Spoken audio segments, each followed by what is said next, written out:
So here's how we actually use our social media sources. Basically, we try to engage in conversation and raise awareness. So that includes commenting on and retweeting posts that are about our nonprofit sector, the community, and especially girl issues and news.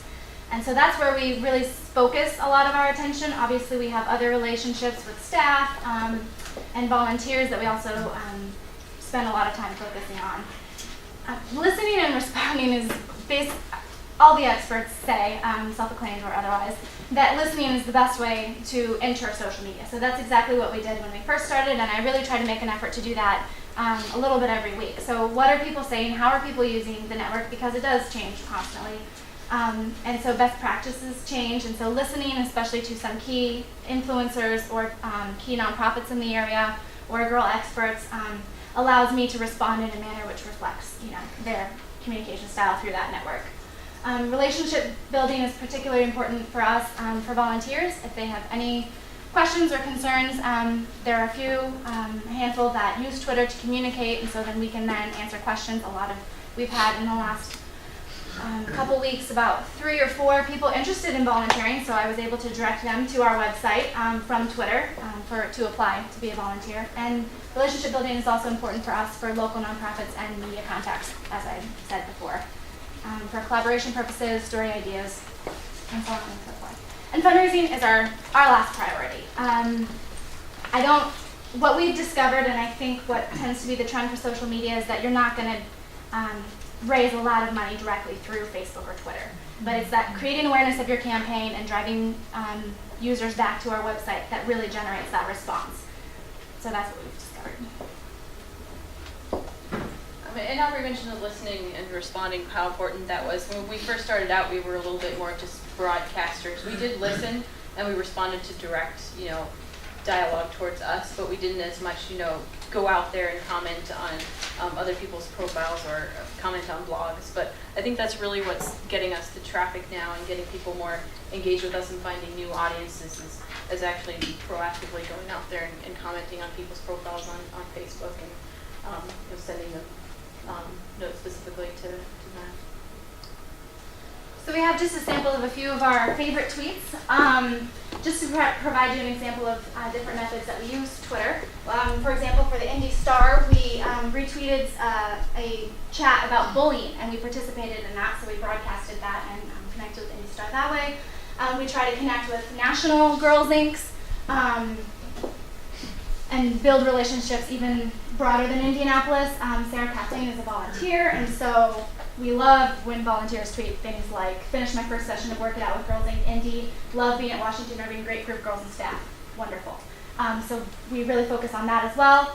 And then just like New Moon Girls is another organization that works specifically with girls' issues. It's a national organization, but we really try to generate those relationships because they have great content too. And instead of generating content all the time, it's great to retweet every now and then. So yeah, those, and then a few other local contacts from the social media breakfast organization. So you'll notice we have a wide range of communications that we're pushing out. We're not just saying this is what's going on at Girls Inc. all the time. We're not trying to sell ourselves constantly throughout the day. We are pulling in other resources, other experts, and like Aubrey said, building those relationships. So that's been a change of our strategy, but it's really working. And more examples for Facebook. We often post pictures of events. That was our Touchstone event. Our board president engages with us. And Facebook for us is usually people who are more deeply connected with Girls Inc. So volunteers, board members, young alum, staff.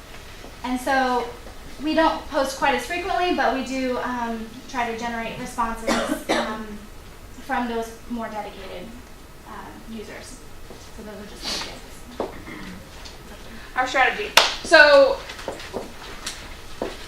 many moons ago, our strategy was to link Facebook and Twitter and post everything that was on the other one and just repeat it. So that if you were a fan on Facebook and you're following us on Twitter, you were getting the same message every day, constantly throughout the day. We were also pushing out content about our programs. We were really pushing the number of characters we could possibly use in a tweet. We weren't responding to anyone else. It was all about us. It was also very difficult to come up with the content that way. So our staff would have to sit down and go, what are the 5 things we want to talk about today? And it took so much time. So over the past couple of months, we've been developing a blog for our website. Our website went through a significant redesign over the summer, and a blog system was built into that. And the blog has been our focus for developing that content to push out to Facebook and Twitter. So we map out what the month's blog posts are going to be, and that's what develops that content that pushes our user back to our website where they read the blog and hopefully find their way to something else on our website.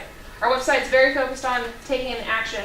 We want you to become a volunteer, we want you to make a donation, or we want you to find a program to get your girl involved in. So if we can get somebody onto that website, they can learn more about Girls Inc. and become more engaged. That strategy has drastically helped improve the number of web hits we're getting on our website. This is an example of a blog post. This was a video we posted trying to explain how we're operating now, which we continuously have to talk about because it's still so new. So we developed that post, and then next we had a few tweets that went out about it, and then we did a Facebook post about it too. So we tweeted, discover how we reach thousands of Greater Indianapolis girls, with a link to that blog post, and check out our outreach video with a link to that blog post. We tested this a couple times so that we would see what would get more hits. Discover became more interesting. We got more links from that tweet and more retweets from Discover than we did with a just basic check out our outreach video. On Facebook, we posted a similar message, but we were able to explain a little bit more. Sometimes the visual helps. Watch our new outreach video to discover how we're reaching thousands of Greater Indianapolis girls. So we were able to explain what that link was for a little bit more. So that's our ongoing day-to-day strategy. Okay. So how do we measure if we're being effective? One thing we're starting to initiate is a weekly activity report, and then I'll go through the tools. So this weekly activity report is basically to encourage staff to participate on social media and also to inform them what we're talking about and what others are saying about us. So this is just a little blurb. We include who references us, so if volunteers reference us, we want our program support coordinators to know that so that they can continue that conversation offline. We want our fundraisers to know what other nonprofits are tweeting us and what collaboration opportunities there are. So that's why we include references to us. And also, Kathy Kettlinger, great, a media contact for us. And then we also include what we're posting so that our staff can be aware of what is tweet-worthy or Facebook-worthy, and then give us content back. And also just to let them know what we're sending out there. We want everyone to be informed, and on the rare occasion that our CEO is out and about and someone says, "Oh, I saw you tweeted this new video," she should know that. And she does, but just to increase integration throughout the organization. And then we also will include how we're generating people or content back to our blog. So the posts that we use to drive people back to the blog, we include that as well. And then a call to action. Please, give us your information, or if you find a reference on social media and you're willing to share, please let us know so that we, there's two-way communication going with our staff, and they are our biggest advocates. So, we can use them through social media. Tools that we're using. We use Twitalizer. There are many, many, many tools out there, and they continue to pop up, and there's really not a standard of measuring social media, from my understanding at this point. But we use Twitalizer because it's free, it's a popular tool, and we feel like the measurements reflect what we want to discover about our usage. And it was recommended by Jennifer. That's my biggest reason.